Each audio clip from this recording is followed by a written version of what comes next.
Hello everybody, edutubebd.com পক্ষ থেকে আপনাদেরকে স্বাগত জানাচ্ছি। আমি মোহাম্মদ মনির তালুকদার, ইংরেজি বিভাগ, ঢাকা বিশ্ববিদ্যালয়। সো আজকে আমরা খুব ছোট একটা টপিক নিয়ে আলোচনা করব, সেটা হলো সিনোনিম অ্যান্ড অ্যান্টোনিম। সো এইচএসসির এই সিনোনিম এবং অ্যান্টোনিমে আপনারা দেখছেন যে পরীক্ষার মধ্যে কিছু ওয়ার্ড দেওয়া থাকে, সেগুলার ইনস্ট্রাকশন দেওয়া থাকে, হয় অ্যান্টোনিম লিখতে হয় অথবা সিনোনিম লিখতে হয়। সো আপনারা সবাই জানেন যে সিনোনিম এবং অ্যান্টোনিম কি। সিনোনিম হচ্ছে প্রতিশব্দ, অর্থাৎ একটা শব্দের সমার্থক শব্দ। যেমন একটা শব্দ সেম মিনিং অর্থাৎ সেম অর্থ যে ধরনের ওয়ার্ডগুলোর যেমন আছে, বাংলায় বলি আমরা সেটাকে সমার্থক শব্দ বলি, ইংরেজিতে এগুলোকে আমরা সিনোনিম বলি। অর্থাৎ একটা শব্দের যখন অনেকগুলা ওয়ার্ড থাকে যেগুলোর মিনিং একই রকমের অর্থাৎ ঠিক কাছাকাছি পর্যায়ের, সেগুলোকে আমরা সিনোনিম বলি। আর অ্যান্টোনিম বলি আমরা সেগুলাকেই যেগুলা কি হয় পুরা অর্থটুকুই অর্থাৎ ওই শব্দের বিপরীত হয়। অর্থাৎ একটা শব্দের অর্থ যদি আমি বলি গুড, এটার বিপরীত শব্দটা হবে ব্যাড, খারাপ। সো এরকম যেগুলা একদম বিপরীত, একদম টোটালি দুইটা অপোজিট আইডিয়া বা অপোজিট অর্থ, সেগুলোকেই আমরা অ্যান্টোনিম বলি। সো আমরা অ্যান্টোনিম সিনোনিম যেটা আসলে actually antonym and synonym. So এই টপিকসটার উপরে আমরা আজকে পড়ব। সো এখানে আমি অ্যান্টোনিম অ্যান্ড সিনোনিমের ঢাকা বোর্ড 2016 সালে যে অ্যান্টোনিম এবং সিনোনিমগুলা এসেছিল সেগুলো আমি লিখে রেখেছি। সো এইগুলার আমরা সলভ করব এবং সাথে আমরা দেখব যে অ্যান্টোনিম এবং সিনোনিম আসলে কিভাবে একটু ট্রিকি আইডিয়া থাকলে তৈরি করা যায়। সাধারণত সিনোনিমগুলো তৈরি করা যায় না, যেগুলো অর্থাৎ প্রতিশব্দ, এগুলো তৈরি করার কোনো নিয়ম নেই। তবে কিছু সাফিক্স এবং প্রিফিক্স যোগ করে আমরা অ্যান্টোনিম তৈরি করতে পারি। একটা ওয়ার্ড থেকে আমরা সেটার অ্যান্টোনিম তৈরি করতে পারি। সো আমরা সেগুলাই দেখব যে কিভাবে আমরা সেই অ্যান্টোনিমগুলো তৈরি করতে পারি। সো চলেন আমরা দেখে নিই যে কিভাবে আমরা এই অ্যান্টোনিমগুলো তৈরি করছি। যেমন আমরা অ্যান্টোনিম তৈরি করার আগে যেমন আমরা দেখব যে সাফিক্স প্রিফিক্সের ব্যবহার বা সাফিক্স এবং প্রিফিক্স কাকে বলে। যেমন আমি বললাম যে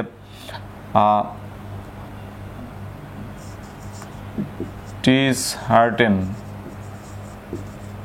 সো এইখানে এই যে ডিসটা, দিস ইজ কল্ড প্রিফিক্স, অর্থাৎ এটা পূর্বে বসেছে, এর কারণে এটা প্রিফিক্স বলা হয়। এবং আমি যদি বলি যে হোপফুল, এই ফুলটাকে বলা হবে সাফিক্স, অর্থাৎ সামনে যেটা বসে যোগ হয়েছে। সো এই সাফিক্স প্রিফিক্স যোগ করে আমরা কিছু অ্যান্টোনিম তৈরি করতে পারি। সো আমরা সেটাই এখন দেখব। যেমন এখানে যদি আমি বলি যে মেইন ওয়ার্ড আর এখানে হবে অপোজিট বা অ্যান্টোনিম। সো আমরা ফার্স্টে যে রুলটা দেখব সেটা হলো যে ডিস, এই প্রিফিক্সটা যোগ করে আমরা কি করতে পারি, কিছু অ্যান্টোনিম তৈরি করতে পারি। যেমন আমি বলতে পারি যে অ্যাডভান্টেজ, ডিসঅ্যাডভান্টেজ। তারপরে আমি বলতে পারি কন্টিনিউ, ডিসকন্টিনিউ। Order, disorder. তারপরে হতে পারে কোয়ালিফাইড, ডিসকোয়ালিফাইড। তারপরে হতে পারে স্যাটিসফাইড, ডিসস্যাটিসফাইড, তারপর হতে পারে লয়াল বা ডিসলয়াল। সো এইভাবে কি হয় যে আমরা দেখতে পাচ্ছি যে এই ডিস অর্থাৎ এই ডিস প্রিফিক্সটা যোগ করে আমরা অ্যান্টোনিমগুলা তৈরি করছি। সো এই একটা রুল। এবং সেকেন্ড রুল আমরা দেখব যে কিভাবে IL প্রিফিক্স যোগ করে অ্যান্টোনিম তৈরি করতে হয়। আমরা প্রথমেই দেখলাম ডিস, এবারে আমরা দেখব IL অর্থাৎ ইল প্রয়োগ করে কিভাবে অ্যান্টোনিম তৈরি করতে হয়। This is the main word, this is the antonym. So আমরা যদি বলি যে লিগাল, তাহলে আমরা এখানে অ্যান্টোনিমে লিখতে পারি ইলিগাল। তারপরে আমরা যদি বলি লেজিবল, লেজিবল, আমরা এখানে বলতে পারি ইলেজিবল।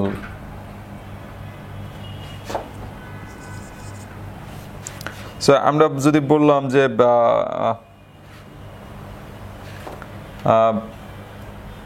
লিগাল, দেখেন এই যে এখানে IL, এখানে IL, এইভাবে প্রিফিক্সগুলো যোগ করে আমরা কি করেছি বা অ্যান্টোনিম তৈরি করতে পারছি। সো এইভাবে ইল অর্থাৎ এই IL প্রিফিক্সটা যোগ করে আমরা কি করতে পারি, অ্যান্টোনিম তৈরি করতে পারি। সো আমরা এখন দেখব যে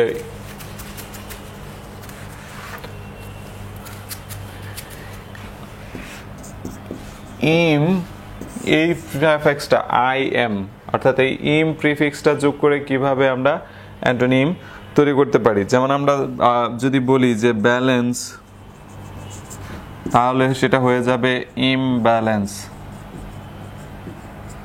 আমরা যদি বলি ম্যাচিওর, তাহলে সেটার বিপরীত হয়ে যাবে ইমম্যাচিওর। আমরা যদি বলি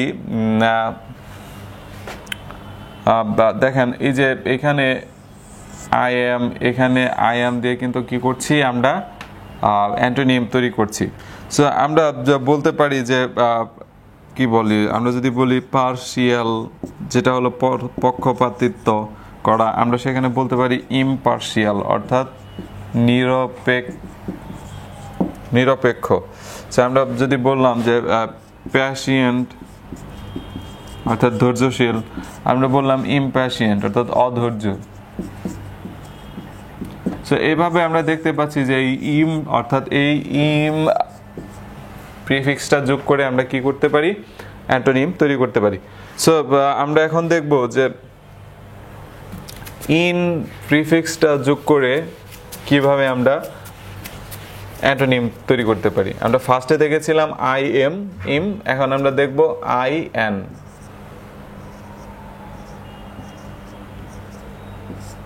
মেন ওয়ার্ড অ্যান্টোনিম। যেমন আমি যদি বলি যে অ্যাকিউরেট, তাহলে সেটা হয়ে যাবে ইনঅ্যাকিউরেট। তারপরে আমি বললাম যে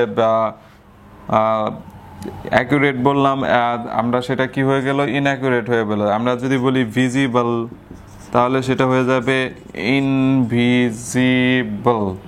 তাহলে আমরা যদি বললাম যে ফর্মাল, তাহলে সেটা হয়ে যাবে ইনফর্মাল। সো এই ধরনের ওয়ার্ডগুলো দেখেন আমরা প্রত্যেকটাই কি করেছি, ইন প্রিফিক্স যোগ করেছি, অর্থাৎ ইন প্রিফিক্স যোগ করে আমাদের সেগুলা কি হবে, অ্যান্টোনিম তৈরি করা যায়। আমরা যদি আবার বলি কমপ্লিট, তাহলে হয়ে যাবে ইনকমপ্লিট।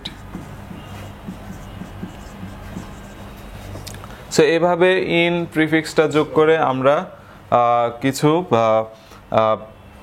কি করতে পারি, সেটা হলো যে অ্যান্টোনিম তৈরি করতে পারি। সো এখন আমরা যেটা দেখব যে আরেকটি প্রিফিক্স অর্থাৎ IR অর্থাৎ ইর যেটাকে বলে, আমরা IR এই প্রিফিক্সটা যোগ করে কিভাবে অ্যান্টোনিম তৈরি করতে পারি। যেমন আমি যদি একটা ওয়ার্ড লিখি যে রেশনাল, সেটা আমরা হয়ে যাবে ইরেশনাল। সো এরকম আমরা যদি বলি রেগুলার, দেখতে পাচ্ছেন আপনারা অবশ্যই রেগুলার, তাহলে সেটা হয়ে যাবে ইরেগুলার। সো এভাবে আই আর অর্থাৎ এই আই আর প্রিফিক্সটা যোগ করে আমরা কি করতে পারি, অ্যান্টোনিম তৈরি করতে পারি। সো আমরা মোটামুটি দেখলাম যে ডিস, তারপরে আই এল, হ্যাঁ, তারপরে আই এম এবং আই এন, ইন, এই সমস্ত আই আর এই সমস্ত প্রিফিক্স যোগ করে কিভাবে অ্যান্টোনিম তৈরি করা যায়। সো আমরা এখন দেখব যে আরেকটা প্রিফিক্স আছে যেটা আন বলে, সেই আন প্রিফিক্স যোগ করে আমরা কিভাবে অ্যান্টোনিম তৈরি করতে পারি। যেমন আমি বলি কাইন্ড, সেটা হবে আনকাইন্ড। সো আমি যদি বলি যে কাউন্টেবল, যেটা গণনা করা যায়, এখানে হয়ে যাবে আনকাউন্টেবল, যেটা গণনা করা যায় না। সো আমি যদি বলি যে অ্যাভাইলেবল, তাহলে সেটা এখানে হয়ে যাবে আনঅ্যাভাইলেবল। আবার আমি যদি বলি যে কনসাস, যার অর্থ হলো সচেতন, সেটা হয়ে যাবে আনকনসাস, অর্থাৎ অসচেতন। সেইভাবে আমরা দেখতে পাচ্ছি যে আন প্রিফিক্স যোগ করে আমরা কিভাবে অ্যান্টোনিম তৈরি করছি। সো আমরা সর্বশেষ যেটা দেখব সেটা হলো যে সর্বশেষ আমরা দুটি দেখব, সেটা হলো যে একটা হলো আপনার ডি প্রেফিক্স, যেমন ডি প্রেফিক্স ডিই, এটা করে আমাদের অ্যান্টোনিম করতে পারি। যেমন আমি একটা মেন ওয়ার্ড দেখলাম মেরিট, সেটা হয়ে যাবে ডি মেরিট। মেরিটটা কি হয়ে যাবে, ডি মেরিট। সো এইভাবে আমরা ডি প্রিফিক্স যোগ করে আমরা কি করতে পারি, অ্যান্টোনিম তৈরি করতে পারি। এবং আমরা সর্বশেষ যে রুলটি দেখব সেটি হলো ফুল লেস, এবং এই দুইটা সাফিক্স যোগ করে কিভাবে আমরা অ্যান্টোনিম তৈরি করতে পারি। যেমন আমি বললাম যে কেয়ারফুল, সেটা হয়ে যাবে কি, কেয়ারলেস। তাহলে দেখেন এই যে ফুল, এই যে লেস, এইভাবে আমরা কি করছি, অ্যান্টোনিম তৈরি করছি। আমি বললাম যে হোপফুল, তাহলে এটা কি হয়ে যাবে, হোপলেস। এই যে আমি বললাম বিউটিফুল, এখানে কি হয়ে যাবে, বিউটিলেস। সেভাবে হোপ, ফুল এবং লেস সাফিক্স যোগ করে আমরা কি করতে পারি, অ্যান্টোনিম তৈরি করতে পারি। সো মোটামুটি এইভাবেই বা এই কয়েকটা নিয়মেই আমরা কি করতে পারি, এই সমস্ত জিনিসগুলো অর্থাৎ এই সমস্ত প্রিফিক্সগুলো যোগ করে আমরা কি করতে পারি, অ্যান্টোনিম তৈরি করতে পারি। কিন্তু সিনোনিম তৈরি করার কোনো নিয়ম নেই আমাদের কাছে।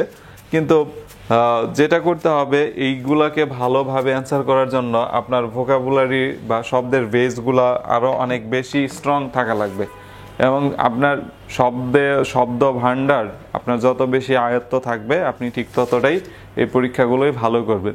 সো আমরা এখন যেটা করব সেটা হলো ঢাকা বোর্ড 2016 সালের এই প্রশ্নটা সলভ করব। সো আমরা দেখতে পাচ্ছি যে এখানে আমি দেখতে পাচ্ছেন যে এখানে আমি সবগুলো ওয়ার্ড লিখে রেখেছি, এবং এ দিয়ে বোঝাচ্ছি আমি অ্যান্টোনিম এবং এস দিয়ে আমি বোঝাচ্ছি সিনোনিম। সো যেমন প্রথম একটা ওয়ার্ড যেটা হলো অ্যাকসেপ্টেড, অর্থাৎ এই ওয়ার্ডটা হলো যে গ্রহণ করা হয়েছে, এরকম একটা মিনিং। সো এটার আমরা কি লিখতে পারি, যেমন আমরা লিখতে পারি রিজেক্টেড, যদি অ্যান্টোনিম বলি রিজেক্টেড, ডিনাইড, তারপরে এরকম কিছু ওয়ার্ড লিখতে পারি। বা আমরা লিখতে পারি রিফিউজড এটসেট্রা। সো সিনসিয়ারিটি, যার অর্থ হলো সততা বা দায়িত্ব, কর্তব্য বা অনুগত, সেটা আমরা কিভাবে লিখতে পারি সেটা আমরা দেখেন যে আই এন দিয়া আমরা যেটা অ্যান্টোনিম তৈরি করেছিলাম সেই অ্যান্টোনিম করতে পারি। যেমন ইনসিনসিয়ারিটি,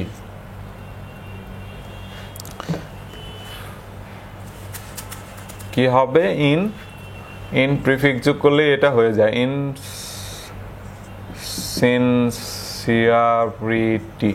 অথবা আমরা আরেকটা লিখতে পারি, সেটা হলো যে ডিসঅনেস্টি।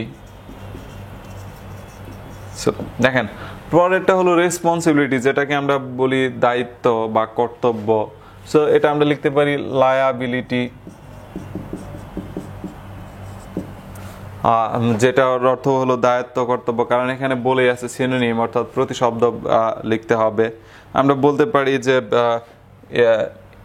ইনকামবেন্সি, যেটার অর্থ হলো দায়িত্ব বা কর্তব্য। তারপরে দেখেন কমপ্লেক্সিটি লেখা আছে, যেটার কি চাচ্ছে, যেটার চাচ্ছে হলো অ্যান্টোনিম চাচ্ছে। কমপ্লেক্সিটি অর্থ জানি আমরা জটিলতা।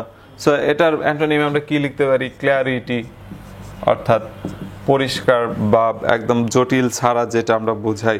তারপর আমরা অবভিয়াস লিখতে পারি, আমরা ইজ লিখতে পারি। সো এনবি অর্থ কি, এনবি অর্থ আমরা জানি যে হিংসা করা বা জেলাসি। যেহেতু জেলাসি লিখলে হবে না, কারণ এটা অ্যান্টোনিম চেয়েছে, অর্থাৎ আমার বিপরীত শব্দ লিখতে হবে। সো এনবির যেটা লিখতে পারি আমরা, সেটা হলো কম্পোর্ট লিখতে পারি। সো আমরা লিখতে পারি কনফিডেন্স। আমরা আরো লিখতে পারি যেমন কাইন্ডনেস লিখতে পারি, বা আরো অনেক কিছু লিখতে পারি। সো পরের ওয়ার্ডটা আমরা দেখতে পাচ্ছি যে ভাইস অর্থ হলো যে ব্যাড বিহেভিয়ার বা সিন, পাপ বা খারাপ ব্যবহার। সো ভাইসের অ্যান্টোনিম লিখতে হবে। সো আমরা এখানে ভাইসের অ্যান্টোনিম কি লিখতে পারি, যেমন কি বলে গুড পয়েন্ট লিখতে পারি,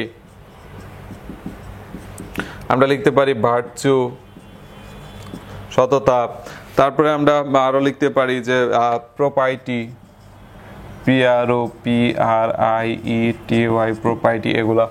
ইম্প্যাক্ট, যেটা অর্থ হলো প্রভাব বা ফলাফল বলতে পারি, আমরা প্রভাবই বলতে পারি। সো এটার সিনোনিম আমরা কি লিখতে পারি, এটার সিনোনিম আমরা লিখতে পারি ইনফ্লুয়েন্স, যেটা অর্থ প্রভাবিত করা। আমরা লিখতে পারি সিগনিফিক্যান্স, গুরুত্ব।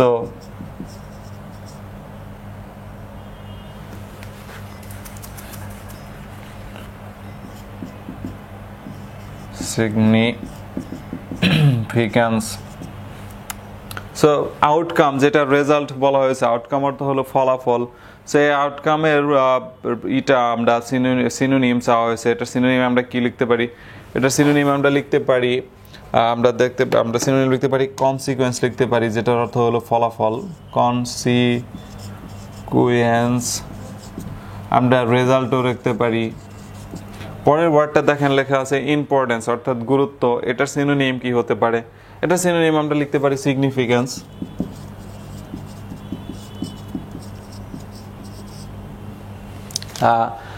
অ্যাওয়ারনেস, যেটার অর্থ হলো যে অ্যালার্টনেস, বা আমরা এটার অ্যাওয়ারনেস হলো অর্থ সতর্কতা। সো এটা সিনোনিম আমরা কি করতে পারি, যেমন অ্যালার্টনেস লিখতে পারি, ALERT, অ্যালার্টনেস। সো আমরা এই লেকচারে দেখলাম যে কিভাবে কিছু সাফিক্স এবং প্রিফিক্স যোগ করে অ্যান্টোনিম তৈরি করা যায়।